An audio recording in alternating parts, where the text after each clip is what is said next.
म्हणजे आपल्या देशात IIM, IIT पास आउट म्हटलं की एक प्रकारची रिस्पेक्ट डोक्यात येते. यांचे जॉब म्हटलं तर लाखो करोडोंच्या घरात पॅकेज आणि बिझनेस म्हटलं तर मोठमोठाले स्टार्टअप्स. ओला, उबर, स्विगी, झोमॅटो, ओयो अशा अलीकडच्या काळात सुरू झालेल्या सर्व कंपन्यांचे फाउंडर्स हे IIM, IIT मधूनच शिकून मोठे झाले. पण याच IIT मधून एक असा मुलगा पास आउट झाला ज्यानं ना जॉब केला ना बिझनेस. त्यानं सरळ गाठली मथुरा आणि तिथं त्यानं सुरू केला आश्रम.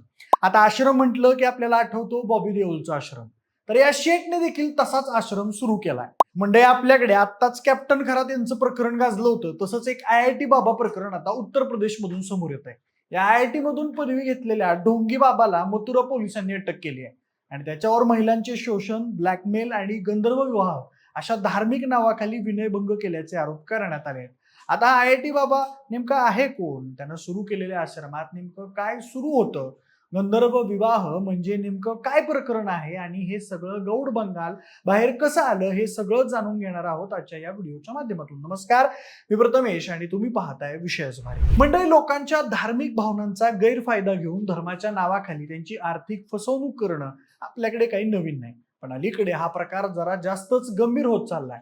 कारण फक्त हिंदूच नाही तर इतर सर्वच धर्मातील बुवा बाबांनी त्यांच्या धर्मातील महिलांचं शोषण केल्याचे अनेक प्रकरणं सध्या गेल्या काही दिवसात समोर येत आहेत. पण इतके दिवस असे बुवा बाबा सहसा अशिक्षित असायचे आणि त्यांच्या शिकार होणाऱ्या महिलाही अशिक्षित किंवा कमी शिकलेल्या अंधश्रद्धाळूच असायच्या. पण 3-4 दिवसांपूर्वी उत्तर प्रदेशच्या मथुरा जिल्ह्यात एक असं प्रकरण उघडकीस आलंय की मूळ ओडिसाचा असलेला 29 वर्षीय अभिषेक मिश्रा नावाचा एक स्वयंघोषित आध्यात्मिक गुरु, जो IIT रुडकीचा मेकॅनिकल इंजिनिअरिंगचा माजी विद्यार्थी आहे, यानं सोशल मीडियावर आणि युट्यूबवर आदिकर्ता नारायण दास या नावानं अध्यात्माचा प्रचार आणि प्रसार सुरू केला आणि उत्तर प्रदेशातील मथुरा इथं गोवर्धनच्या राधाकुंड परिसरात त्यानं त्याचा आश्रमही सुरू केला. त्यानंतर युट्यूब, इंस्टाग्राम आणि लिंक्डइन सारख्या प्लॅटफॉर्मचा वापर करून हिंदी आणि इंग्रजीतून प्रवचन देऊ लागला. त्याच्या अत्यंत नियोजनपूर्वक पद्धतीने आणि आधुनिक प्रसार माध्यमांचा वापर करत असताना या IIT बाबानं देशभरात त्याचे चाहते आणि भाविक जोडले. तो प्रामुख्याने IT प्रोफेशनल्स, इंजिनियर्स आणि उच्च शिक्षित तरुण तरुणींना आकर्षित करायचा. त्यातल्या त्यात तो तरुण तरुणींचे ब्रेनवॉश करून त्यांना त्यांच्या कुटुंबियांपासून दूर करायचा आणि मथुरेतल्या आपल्या आश्रमात राहण्यास प्रवृत्त करायचा. एका वेळी सुमारे 24 तरुण तरुणी त्याच्या आश्रमात राहत होते. त्यासोबत महिला अनुयायांना आपल्या प्रभावाखाली आणून धार्मिक विधींचे कारण पुढे करत तो त्यांच्यासोबत तथाकथित गंधर्व विवाह करायचा. या विवाहाचा आडोसा घेऊन तो महिलांशी शारीरिक संबंध प्रस्थापित करायचा आणि त्यांचं शोषण करायचा. गेले 1-2 वर्ष हा त्याचा खेळ सुरू होता. पण आता 3-4 दिवसांपूर्वी छत्तीसगड मधील एका 22 वर्षीय BSc नर्सिंगच्या विद्यार्थिनीने 25 मे रोजी मथुरा येथील गोवर्धन पोलीस ठाण्यात त्याच्याबद्दल तक्रार नोंदवली. ही पीडित मुलगी मथुरेत प्रशिक्षण घेत असलेल्या आपल्या मोठ्या बहिणीला भेटायला आली होती. तिची बहीण आधीच या बाबाच्या धार्मिक समूहाशी जोडली गेलेली होती.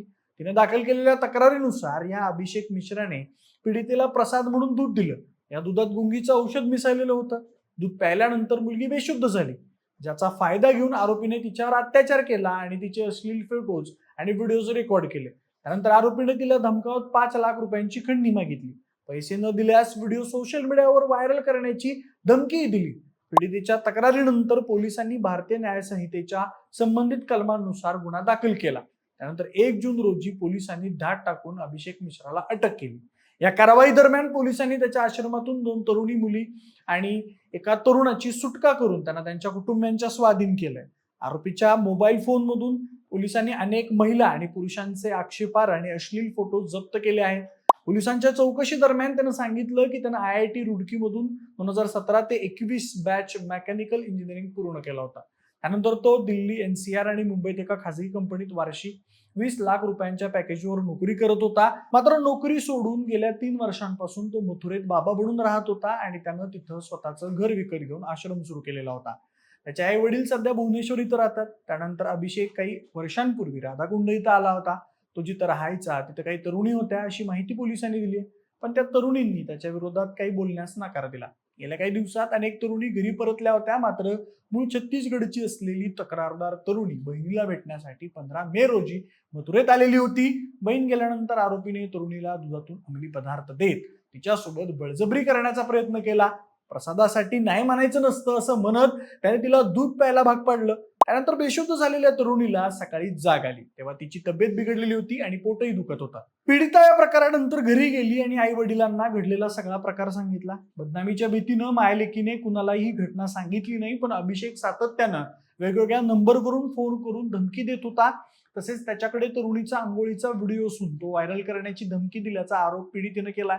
पोलिसात तक्रार दिल्यानंतर अभिषेकला ताब्यात घेण्यात आलंय. तिथं आणखी 2 तरुणी आढळून आल्या. 2 तरुणींना त्यांच्या कुटुंबियांच्या ताब्यात दिलं गेलं. त्यांना नशामुक्ती केंद्रात पाठवण्यात आल्याची चर्चा आहे.